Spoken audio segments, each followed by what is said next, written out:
Ch22.2 number 6. Part A says prove the derivative of 1 over x square root 1 minus x squared is always positive. And I think they gave the domain was from -1 to 1. We just need to differentiate this. So if we find the derivative, y prime, okay, we're going to end up with -1 over x squared, square root 1 minus x squared, plus 1 over x, times 1 over 2 root 1 over root 1 minus x squared, times the derivative of the inside, 2x. Okay, if we look at the algebra of this, okay, these cancel out. We end up with -1 here. So we end up with negative square root 1 minus x squared over x squared. And that's going to be negative 1 over 1 minus x squared.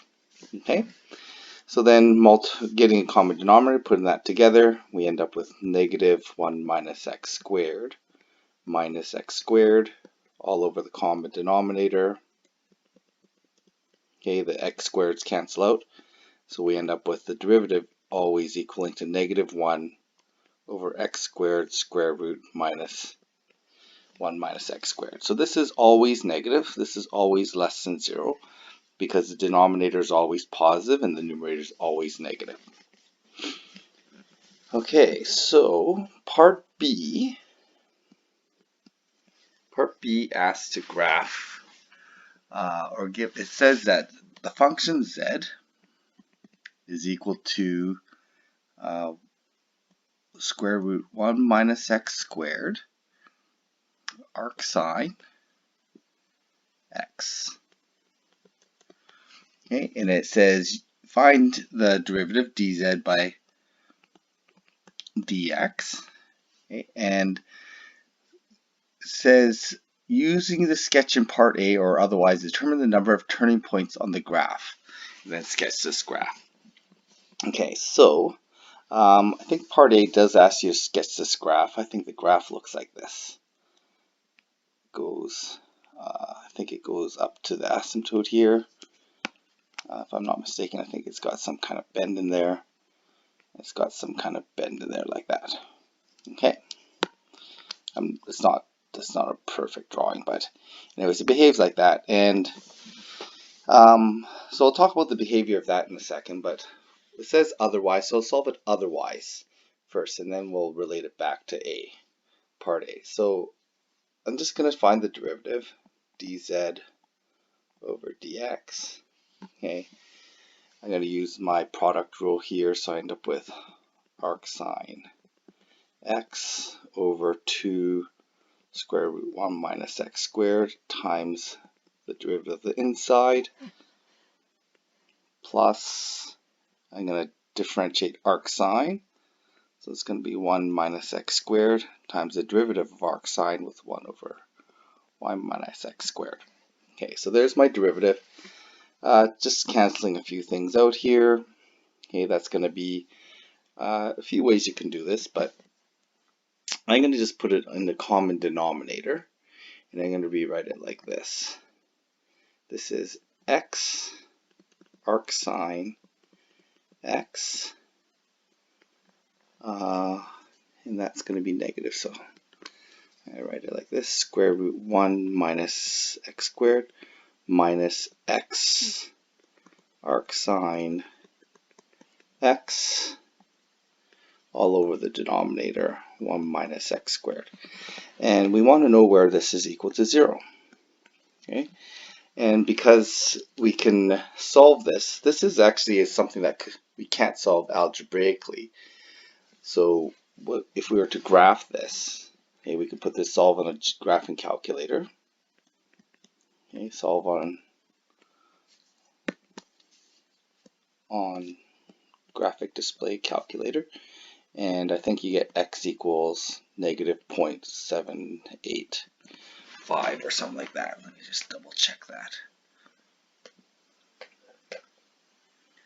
Sorry, 758. and positive 758. Okay, so there's two turning points based on that, and we can just plug in some values in there and confirm the slopes and do a slope chart on that. Okay, so that's one way to do it. Okay, so I'll call that 1. Okay, another way we can do is we could actually use the graph in part A. Okay, so the graph in part A is, if you take a look at the graph, I think it's the graph again looked like something like this and something like that. Okay, I have to double check the look of that. Okay, so it looks something like that. And this is y equals 1 over x square root 1 minus x squared.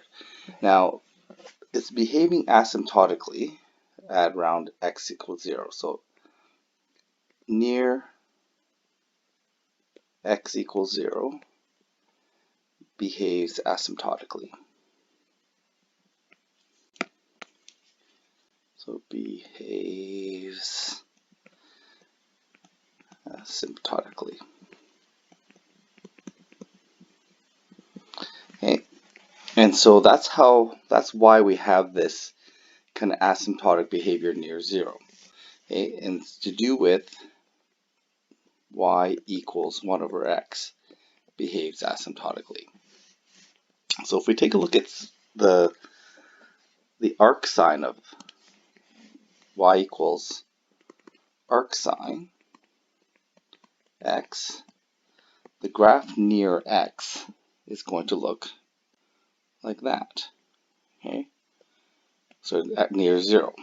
So at x equals 0, the graph goes to 0.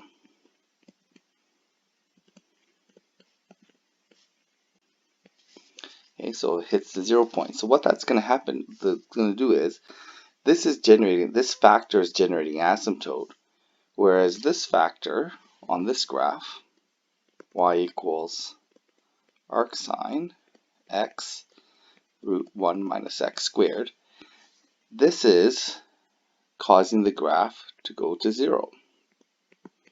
Okay, so what's going to then happen is, instead of going asymptotically to infinity here, it's going to bend towards 0. It's going to bend this towards 0.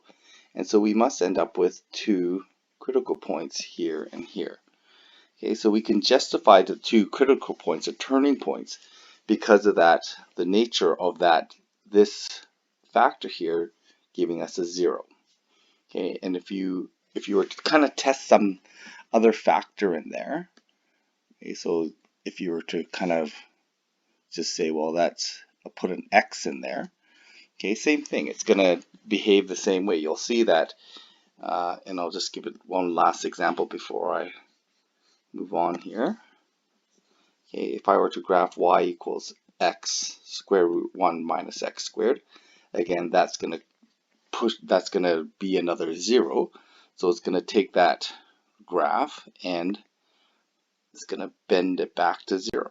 It's going to bend it back to 0 like that.